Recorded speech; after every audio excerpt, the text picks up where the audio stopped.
Graham Shepherd. My early interest in aviation evolved naturally into a cadetship with British Airways in 1964. And in 1966 I graduated as a co-pilot on the Vanguard aircraft, which is a 136-seat turboprop airliner. Subsequently I flew the 111, Viscount and the Boeing family, ending up with the Airbus A320. When did you become a captain? I was promoted in 1979 to captain of the Viscount. After a year I was captain on the Boeing 737 and then flew the entire British Airways Boeing family at that time, and retired in 1994 and flew a contract with Alitalia, flying with 767, as the Boeing 767. Following that I flew with ASL Cathay Pacific out of Hong Kong. And you're now retired?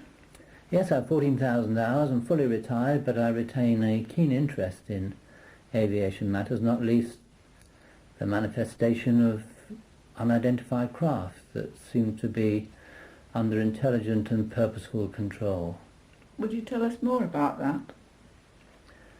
In 1967 I had two radar-confirmed sightings of UFOs. The first, in early 1967, was over the Bay of Biscay, military radar confirmation of two highly manoeuvrable, high-accelerating craft which put on a display for us for about 10 minutes, representing a technology far beyond anything we'd ever experienced or could have imagined. The second was a radar conflict alert over Manchester. We saw a disc-shaped craft illuminated by the sun doing something in the order of 1,000 miles an hour, came very close to us, about a quarter of a mile away. We had a very fine view of what must represent very, very advanced technology by a species unknown that's operating freely in the environment of our planet. Many other qualified people share these views. Yes, there are a number of highly qualified professionals who have similar views to my own, not least Mr. Roy Dutton, who is a retired British aerospace research engineer, who's done and developed the astronautical theory for the delivery and retrieval of off-planet craft into the Earth environment. Now this theory, which has met a certain amount of establishment resistance, demands some focus and attention and quite a lot of work to understand.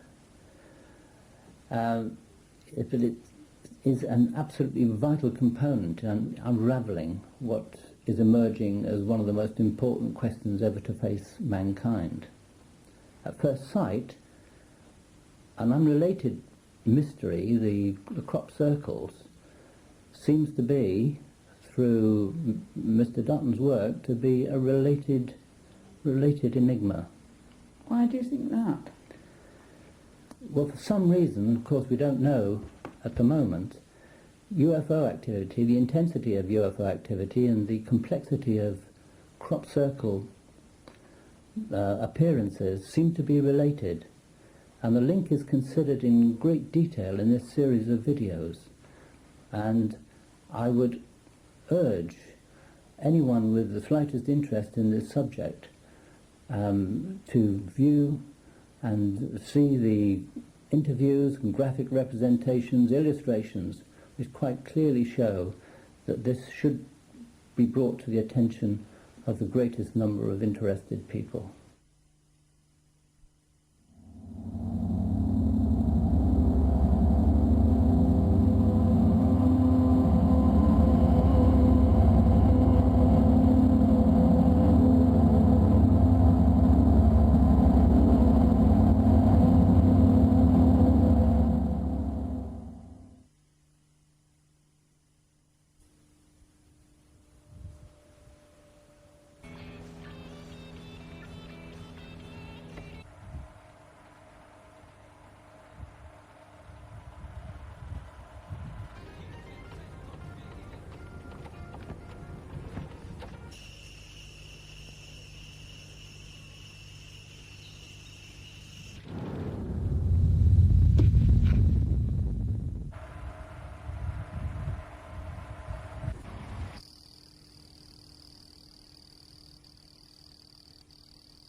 Over 30 years of unsponsored scientific work is being offered as a unique trilogy of videos, from which the following clips have been extracted.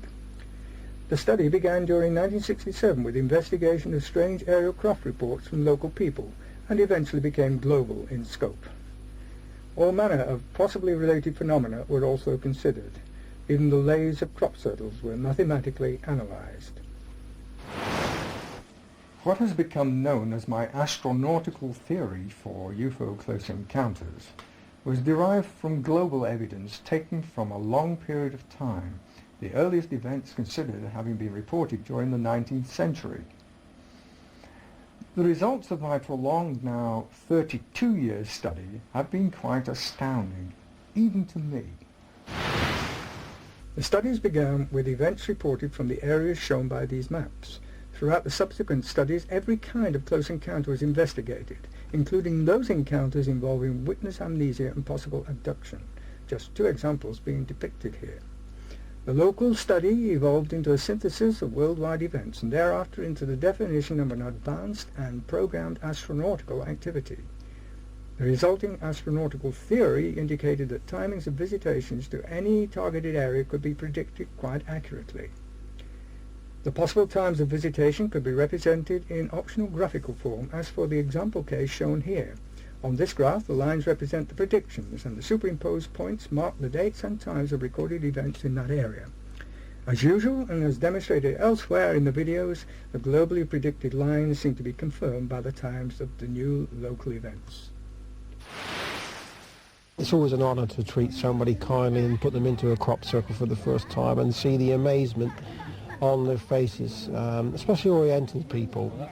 When they walk into a crop circle, it's sheer joy to see the realization that, hello, something's really happened here. Even this week, I've had people that's come from America on a bus tour thinking that crop circles were just a joke. But after seeing them and going into one or two, they realize there's a bit more to it than they thought. And I'm afraid this is what happened to you. You sort of thought, I don't know, I'm going to take a keen interest in this, and that's what you've been working on ever since.